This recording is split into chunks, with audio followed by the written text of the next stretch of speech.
et de vision. Les rencontres de l'air.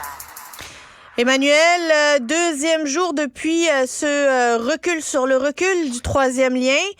Hier, on était tous un peu sonnés, on essayait de trouver des explications, une stratégie, quelque chose qu'on n'a pas compris, qu'on n'aurait pas compris, qu'on n'aurait pas pu voir ou qu'on n'a pas vu.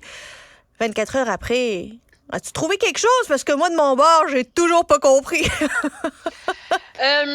Je pense que j'ai réussi à lire les feuilles de thé. Puis je pense que c'est ce qu'on m'a expliqué hier dans l'entourage de M. Legault. Puis je pense que c'est Mme Biron, la ministre des Relations internationales, qui l'a le mieux écrit. C'est qu'après tous les débats qu'il y a eu sur le troisième lien, tu ne peux pas seulement tirer la plug puis rien mettre de l'avant. Alors, ça prend une réflexion, ça prend une écoute, parce qu'il y a quand même une grande partie de la région de Québec qui attendait ce lien-là. Puis là, il n'y a rien sur la table, là. Alors, moi, je ne pense pas que M. Legault va rouvrir la porte à un tunnel autoroutier. Mais comme il disait dans son scrum aujourd'hui, il dit, quand on a annulé le troisième lien, le virage a peut-être été trop rapide. Et là, peut-être qu'il faut se donner la peine de réfléchir. Puis entre toi et moi, peut-être qu'il faudrait arrêter de faire des promesses en l'air qui n'ont pas de bon sens. Ou de réfléchir à voix haute. De réfléchir à voix haute et qui finissent par coûter trop cher pour l'achalandage en question, là, parce que je pense que c'est ça, objectivement, qui a tué le troisième lien à l'époque. Là. C'est qu'un tunnel à 4 milliards, c'est pas un tunnel à 12 milliards. On s'entend? Et donc, mais là, ce qu'il y a de magnifique, t'as entendu, c'est que là, on ressuscite l'idée d'un pont. Ah! Ça va plus défigurer l'île d'Orléans, un joyau de notre grande région qu'il faudrait certainement pas toucher. Est-ce qu'on est en train de donner raison à Éric Duhem? En tout cas, on est en train de donner raison à beaucoup de monde qui trouvait que, de un, la promesse d'un troisième lien et les 3 années que la CAQ a passé à développer ce projet-là, à le chiffrer, à le vendre et c'était du travail bâclé. Moi, je pense surtout que avec un peu de recul, je pense que dans la sortie de M. Legault hier, puis les explications que tout le monde en donne aujourd'hui, il y a avant tout un désaveu de la façon dont le gouvernement a procédé au printemps dernier en annulant le projet. Il y a une reconnaissance là-dedans, là, qu'on a fait ça tout croche, que les arguments donnés n'est pas la route, parce que tu peux pas passer 10 ans à dire que c'est des raisons de sécurité, des raisons de développement économique, puis que soudainement, parce que pendant 6 mois, l'achalandage sur un pont a baissé, cette logique-là ne tient plus. Alors, en voulant aller consulter les citoyens, évidemment, on va essayer d'articuler quelque chose de plus cohérent. Moi, je pense que c'est une façon d'essayer de rallumer la flamme, mais ce qu'il y a de spectaculaire là-dedans, c'est que ça a encore été fait tout croche. Mais à chaque fois qu'il y a le mot troisième lien sur une page avec l'entête du gouvernement, c'est tout croche, là. Ils n'ont jamais été capables de gérer ça comme du monde. Tu sais, pense-y, là, Yasmine, si en revenant au mois d'avril dernier, le gouvernement avait eu des chiffres à jour, où là, la facture ne montait pas à 10, là, était passée de 10 à 6,5, puis que là, ça remontait à 12 milliards. Mais il aurait pu dire, écoutez, ça devient trop cher pour la capacité de payer du gouvernement du Québec. Il faut qu'on retourne à la table à dessin. La façon dont on l'a envisagé, c'est pas viable, etc., etc., etc. Ça aurait été beaucoup plus cohérent, beaucoup plus crédible que de citer des études d'achalandage un an après la pandémie, quand de toute façon la moitié du monde sont en télétravail, mais ils étaient en télétravail pendant la campagne électorale aussi, donc ça ne tient plus. De la même façon que hier, M. Legault a dit, on a entendu le message, les gens se sont sentis floués, on a mené ce débat-là tout croche depuis le début, on retourne à la table à dessin, on va consulter les gens, puis on va arriver avec une solution cohérente pour le transport dans la grande région de Québec. Il devrait t'embaucher pour faire ses lignes. Hein? Il devrait t'embaucher pour faire ses lignes. Non, sauf que de toute façon, on s'entend, il aurait été amené sur le terrain du troisième lien. Ben oui, mais... Je pense que Il fallait s'y attendre que le journaliste allait lui demander à la question est-ce que c'est le troisième lien qui Ben, vous a tu fait voulais couler qu'il réponde hier? quoi? Ben, qu'ils disent qu'on va prendre le temps de faire un diagnostic, là, puis que je vais pas répondre à chaud. La défaite, c'était arrivé hier. On va prendre le temps de savoir, de faire un post-mortem. Pas de parler du troisième lien 24 heures après avoir perdu, là. Ben, c'est sûr que ça a l'air assez improvisé, là. Puis c'est ce qui a occasionné, je pense, beaucoup de rigolades. Le député de Québec, Joël Lightbound, qui a jamais été un fan du troisième lien, a dit que la population de la région de Québec était invitée à un dîner de con.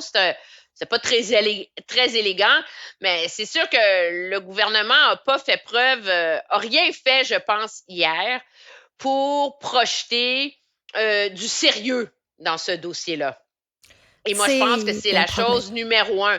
Je pense que l'électorat est capable d'avaler des mauvaises nouvelles, mais il faut leur expliquer, il faut avoir des chiffres cohérents, il faut. Puis il faut surtout pas se faire attraper à ce qui est dans les documents des trucs caviardés sur une version transport en commun seulement, puis faire à croire qu'on le savait pas.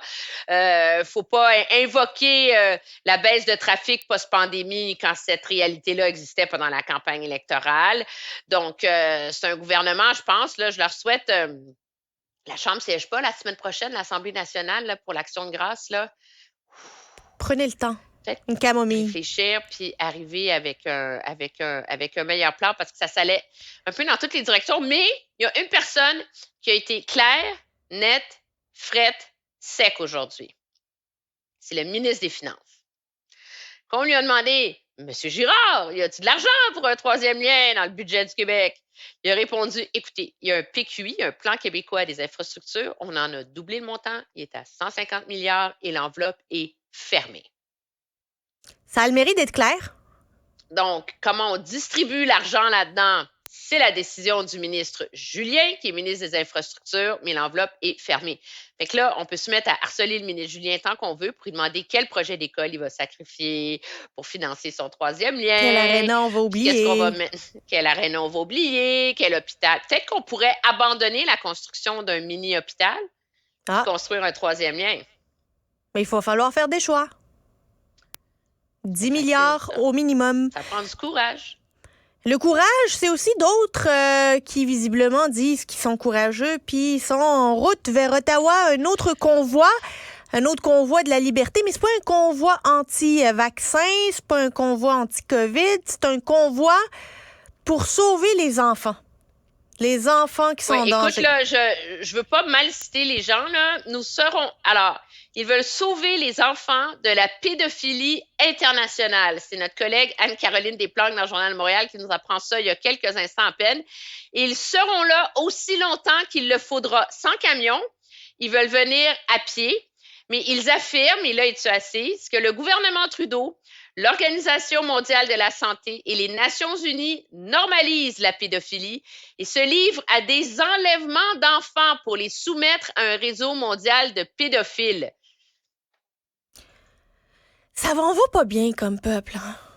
Ben, ça, c'est la thèse QAnon, là. On s'entend, c'est la thèse originelle.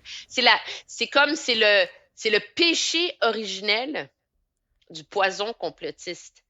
C'est que le monde était mené par une cabale gauchiste de pédophiles qui se servait de l'OMS, entre autres, des puces 5G, il y a eu aussi, et du Forum économique mondial. Évidemment. Pour alimenter ces réseaux et contrôler l'État en secret. Alors, j'étais pas à Castlemaine, qui est à peu près à 2/3 de la route entre Ottawa et Montréal. 2/3 de la route entre Montréal et Ottawa. Je connais bien la sortie d'autoroute, il y a une station d'essence là. Mais ils sont là, ils se dirigent à pied.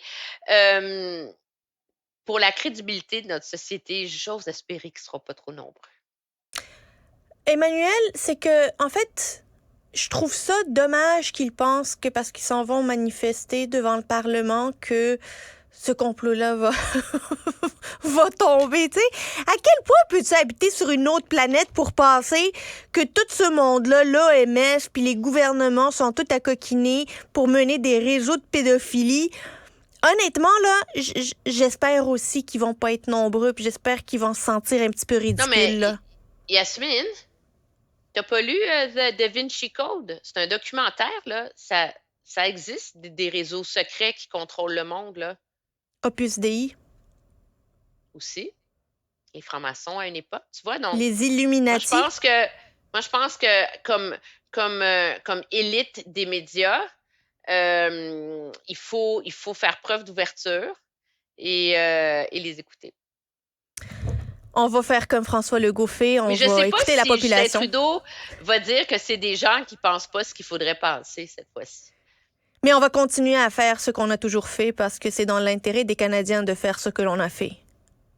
Et on va T'as- travailler très fort pour que les gens puissent aspirer et atteindre la classe moyenne.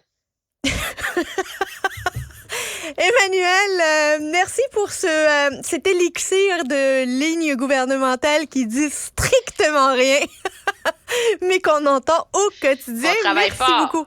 On travaille fort parce que l'important, c'est puis on l'essentiel. continue de travailler fort Puis l'essentiel, pour les c'est gens. ce qui compte. Toujours. Toujours. C'est Confucius qui a dit ça. Au revoir. Bye, Emmanuel.